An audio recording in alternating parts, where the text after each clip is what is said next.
Rick, we're going a little unscripted here. We're going off the reservation a little bit. We're going off script. We're going to talk about MVP, NFL. Now, look, as we head into the back quarter of the season, this is where playoffs are made. They're won and lost. This is where seeding all comes into play. You know, obviously the odds-on favorite right now for MVP is Peyton Manning. From the MVP conversation, it seems like it's Peyton Manning and everybody else. What's your take on the NFL MVP race? Yeah, it's kind of interesting.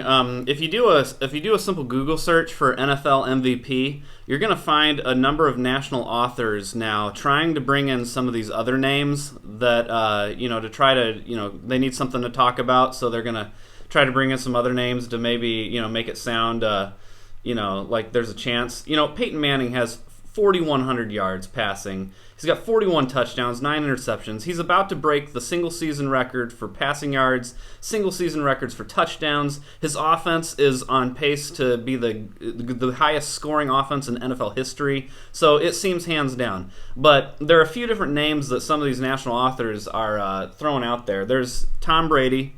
He's always in the mix. Yeah, and his numbers aren't that great. He's only at 3,200 yards, 19 touchdowns, 8 interceptions. Yeah, but he's the only reason that team is 9-3. Exactly. He's got an 88 quarterback rating, but if it's not for Tom Brady, that team is totally down the tubes. He's really put that team on his back.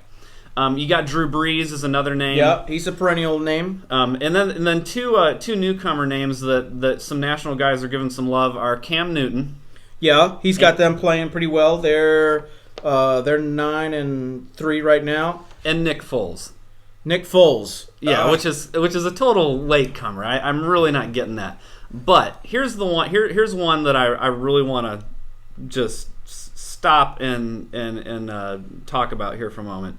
Dan Patrick yesterday. Okay, he's probably one of the number one, if not right up there, the best sports talk guys in America. Yeah, he gets plenty of ratings. Oh yeah, I love Dan Patrick. I listen to him a lot. Yesterday, he came out and said that if he had a vote for the NFL MVP, who do you think his vote would go for? Let's see. Dan Patrick, he does NFL Sunday Night. I don't know, maybe a guy like Andrew Luck or Adrian Peterson, something like that. He said Russell Wilson. Look, you got to be kidding me here. Russell Wilson, look, his performance last Monday night was awesome. They took care of business at home.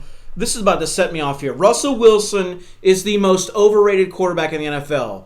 Russell Wilson, unfortunately, is about to break Ben Roethlisberger's streak for most wins in the first couple seasons. Here's why they're winning.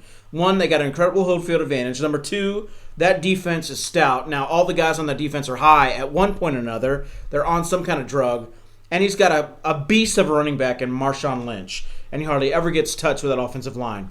He's a product of the system. He's not the MVP. You could put in Matt Flynn up there, and they'd still have the same record. Don't give me this Russell Wilson garbage. Yeah, I mean, you just take it from a number of different perspectives.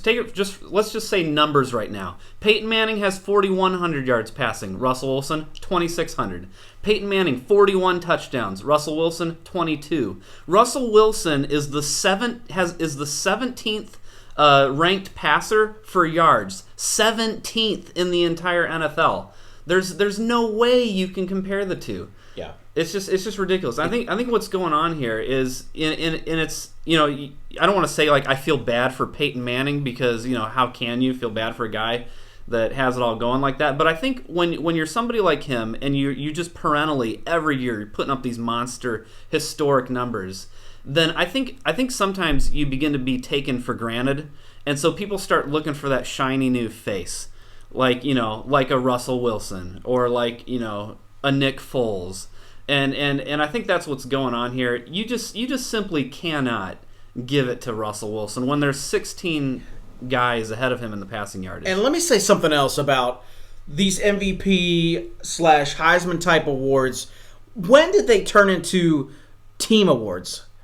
We have team awards. It's called the Super Bowl. It's called the BCS National Title. Just because the guy's on a stinky team or he's on a good team should be irrelevant. How is the guy playing? How is he valuable to the team? That's why Adrian Peterson is in a discussion. Even though his team blows, he should be in the MVP discussion. Yeah, and let's take it from that perspective. Let's not look at stats. Let's look at what happens if you lose that guy. Yeah. We said that with Tom Brady. He doesn't have that great of stats, but if you lose Tom Brady, the Patriots are playing for the number 1 pick overall. If the Steelers lose Ben Roethlisberger, they're not 5-7. They're 0-12. Yeah, if the Broncos lose Peyton Manning, they're around 500 the way they were before they got Peyton Manning. If the Seahawks lose Russell Wilson, they're probably about the same. Yeah. He's the 17th highest rated passer in the NFL. Right. This is The Bottom Line on BottomLineSportsTalk.com.